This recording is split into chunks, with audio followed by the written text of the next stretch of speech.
नाही कधीच पटणार नाही ही मनधरणी चतुराई, नाही कधीच पटणार नाही ही मनधरणी चतुराई। बोले ठासून भीमत्या ठाई, बोले ठासून भीमत्या ठाई। जावा जमायचं आपलं नाही, जावा जमायचं आपलं नाही। अशा दीड दमडीच्या पायी माझा समाज विकणार नाही, अशा दीड दमडीच्या पायी माझा समाज विकणार नाही, अशा दीड दमडीच्या पायी माझा समाज विकणार नाही, अशा दीड दमडीच्या पायी माझा समाज विकणार नाही। आणि तुम्ही जर आमच्या विरोधात जाल तर तुम्ही या ठिकाणी स्वतःचं नुकसान करून घ्याल। तुमचे ते दोन चेले चपाटे, एक तो काळतोंड्या विष्णू कसबे आणि ते दुसरं दलिंदर भाडकाऊ, जे भारतीय जनता पार्टी RSSच्या आरचट्टीमध्ये मोठं झालं, ते अमित बोरखे। या भाजपच्या दोन प्याद्यांनी हा उपवर्गीकरणाचा मुद्दा या ठिकाणी महाराष्ट्रात चालवला आहे। लोकांनी कृपया या ठिकाणी थांबावा अशी विनंती आहे। या दोन प्याद्यांना भाजपानं पुढे केलं, यांच्या माध्यमातून उपवर्गीकरणाची मागणी आली। अरे तेव्हापर्यंत आमचं सामाजिक ऐक्य अबाधित होतं आणि जोपर्यंत हे संविधान जिवंत आहे तोपर्यंत आमचं सामाजिक ऐक्य यापुढे अबाधित राहील।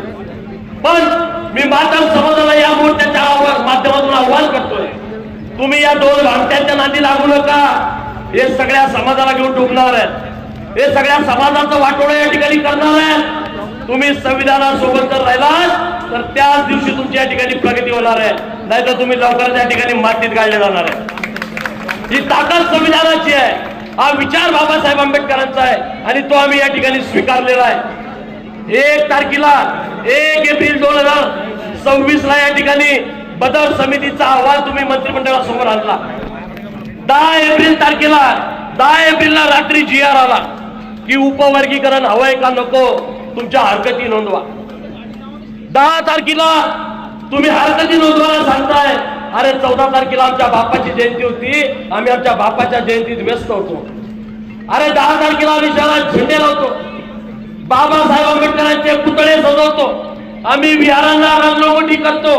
11 एप्रिलला आम्ही महात्मा फुल्यांची जयंती साजरी करतो आणि तुम्ही म्हणताय उपवर्गीकरण हवंय की नको हरकती नोंदवा।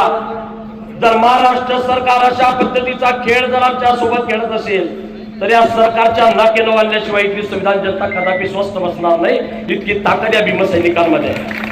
पण आमचा समाज जागृत आहे, आमचा समाज जागा आहे, आम्ही तरी हरकती नोंदवल्या आणि त्या ठिकाणी लाखोच्या संख्येने हरकती महाराष्ट्र सरकारकडे प्राप्त झाल्या।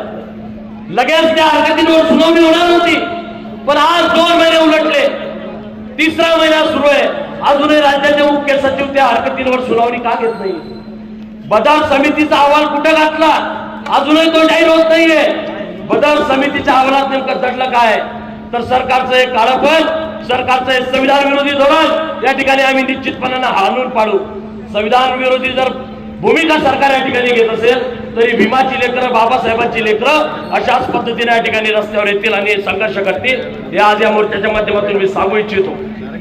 आणि बांधवांनो, मी आपल्याला शेवटी इतकंच सांगेल की संविधान जिंदा रहेगा तो भीमराज जिंदा रहेगा, हे लक्षात घ्या। हे सरकार उठ सूट संविधानावर बोट ठेवतंय, संविधानाच्या घटनात्मक चौकटीला नख लावण्याचं काम सरकार करतंय। पण लक्षात घ्या, बाबासाहेब जर जिवंत पाहिजे असतील तर या देशाचं संविधान जिवंत असलं पाहिजे आणि ती तुमची आणि आमची सर्वांची या ठिकाणी नैतिक जबाबदारी आहे। पक्ष जाऊ द्या, संघटना जाऊ द्या, पण संविधान आहे तर आम्ही आहे। हा जो रुबाब आहे, हे जे ऐश्वर्य आहे, हे जे काही तुमचा काटमाट आहे, याला कारण फक्त भारतीय संविधान आहे। म्हणून संविधान जिंदा रहेगा तो भीमराज जिंदा रहेगा, हे आपण या ठिकाणी लक्षात घेतलं पाहिजे।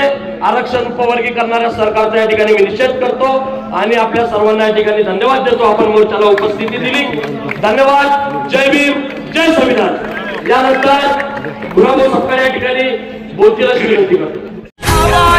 मावळणारी जात आमची नव्हे, या वाऱ्याने मावळणारी जात आमची नव्हे। वनातले दिवे आम्ही वनातले दिवे,